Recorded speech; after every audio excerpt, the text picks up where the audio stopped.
hay tres tipos de capas, en la cual se encuentra en el piso de la boca, en la superficie inferior de la lengua, en la encía, en el paladar duro y en el dorso de la lengua.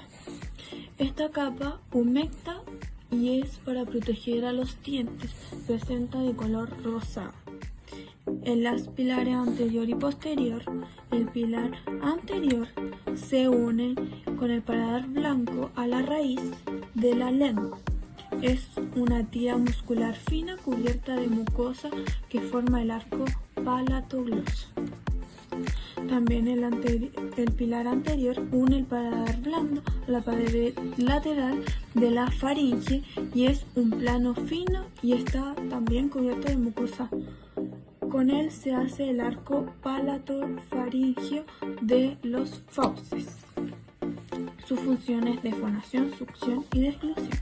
La capa glandular es una capa por dos masas pequeñas de glándulas palatinas que se encuentran situadas a cada lado de la línea media del expresor mismo de la mucosa. También encontramos las toxinas, que son bien llamadas amígdalas, que son ubicadas en las paredes, se encuentran situadas a cada lado de la línea media del expresor mismo de la mucosa. También encontramos las toxinas, que son bien llamadas amígdalas, que son ubicadas en las paredes laterales de izquierda a derecha de la orofaringe, formada por los arcos palatofaringeo que sirven para barrera para que no pasen elementos externos de la parte externa de la orofaringe. De la vía aérea inferior son tejidos linfoides que linfa de la amígdala y drena hacia los nodos linfáticos, que estas ramas irrigan a la amígdala palatina para su cara mediana. También encontramos las mejillas. Las mejillas se encuentran formadas por conductos del bucinador. Es una piel fina donde se encuentra la bola adiposa bucal, donde presenta vellos y es tejido subcutáneo. Se encuentran las papilas parotideas, donde lleva secreción salival desde la glándula a la cavidad bucal.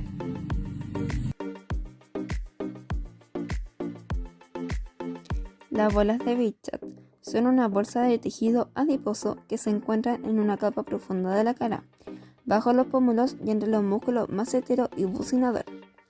Actúan como una especie de almohadilla o amortiguador entre esos músculos faciales que, entre otras cosas, participan en los movimientos de la masticación y de la amamantación en los casos de los recién nacidos. Su tamaño y volumen varían de una persona a otra por cuestiones de genética y pueden darle a la cara un aspecto más redondeado que no tiene que ver con el sobrepeso. Aunque no cumplen una función estructural en nuestro rostro, su localización está muy ligada a un área delicada de la cara, cerca de varias terminaciones del nervio facial, del conducto parotídeo, por el que circula la saliva desde la glándula parótida hacia la boca, y de vasos sanguíneos importantes de la cara.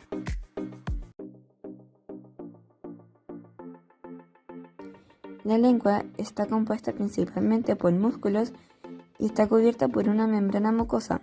La lengua aparte tiene pequeños nódulos de tejido, los cuales se llaman papilas. Estas cubren toda la superficie superior de la lengua.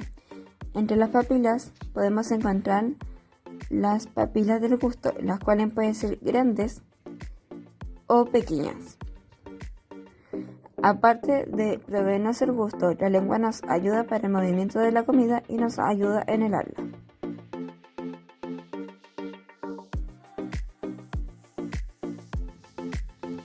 El vestíbulo de la boca tiene una forma de herradura si se mira de una vista transversal de la cavidad. Tiene dos repliegues mucosos en la línea media, conocido como frenillos, y se encuentra entre el espacio comprendido de los labios, las superficies profundas de los carillas y las arcadas dentales.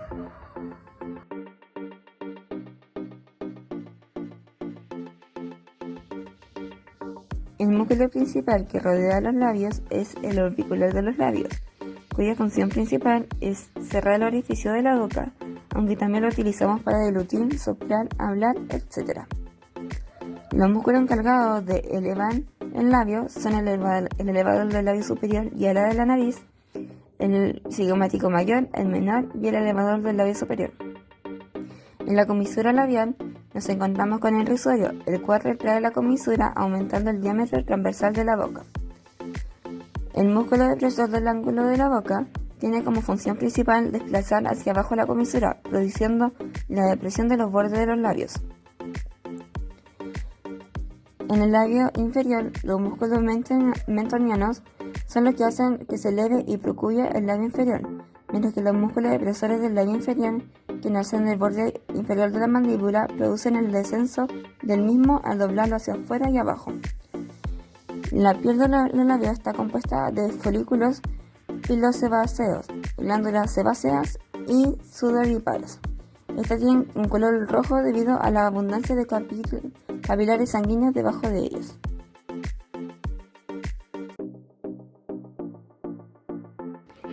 Las encías son un tejido fibromucoso con revestimiento epitelial queratizado que rodea la porción superior de los dientes, cubriendo huesos y raíz. Su función principal es mantener fijas las piezas dentales al alveolo y en menor medida protegerlas. Hay tres tipos diferentes de encías. Están las encías libres o marginal, las cuales se encuentran en el borde superior de la línea gingival, por lo que limita con los dientes. Normalmente posee una anchura promedio de 1 milímetro y a simple vista podemos describir su color como un discreto rosa transparente. También tenemos las encías adheridas o insertadas, y estas corresponden a la región ligada al periósteo a través de las numerosas fibras conectivas que recubren los procesos alveolares. Su ancho varía según la zona de la cavidad bucal, siendo por lo general la más amplia en el área de los incisivos, que es la sección molar. También tenemos la mucosa alveolar. Es la fracción laxa que se encuentra en contacto con el periósteo, localizando en el extremo lineal mucogingival. Destaca por su relativa movilidad y su coloración rojo oscuro. La unión entre la encía libre y la encía adherida forman una papila interdentaria, la cual previene de los restos de alimentos entre en el contacto con la zona interproximal y se produzca una infección.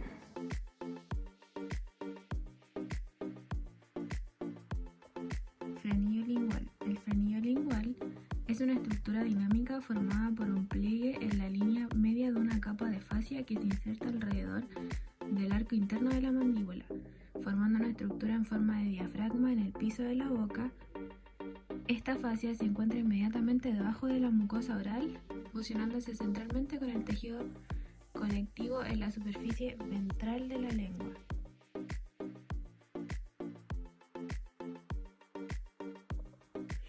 La úvula, también llamada úvula palatina, es un colgajo de tejido que cuelga en la parte posterior de la boca, en el borde del paladar blando, entre las amígdalas.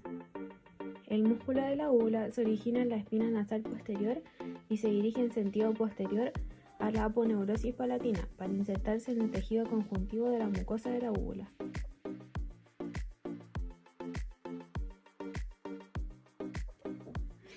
Paladar blando. El paladar blando, también conocido como velo del paladar, es un pliegue móvil de tejido blando unido al borde posterior del paladar duro. Se extiende posterior-inferiormente, siendo nivelado con el borde entre la nasofaringe y la orofaringe. A diferencia del paladar duro, el paladar blando no presenta estructura ósea, sino que consta de tejido muscular y aponeurosis. Además, el paladar blando contiene estructuras neurovasculares y muchas glándulas mucosas que lubrican la cavidad oral. Paladar duro. Separa la cavidad oral de la cavidad nasal, recubierta de mucosa en sus dos caras.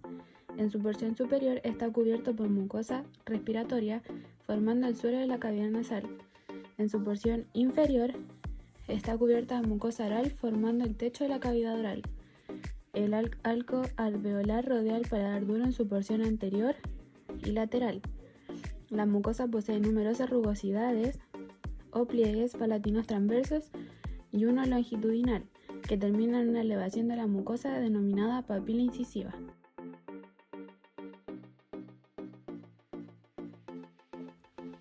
Músculo bucinador. El músculo bucinador conforma la mayor parte de las paredes de las mejillas y se encuentra entre la membrana mucosa y la piel exterior. Entre el músculo bucinador y la membrana mucosa hay varias glándulas cuyos conductos desembocan frente a los molares en la parte posterior de la boca. El músculo bucinador tiene varias funciones especiales y es solo uno de los muchos músculos faciales que usamos para masticar y hacer expresiones.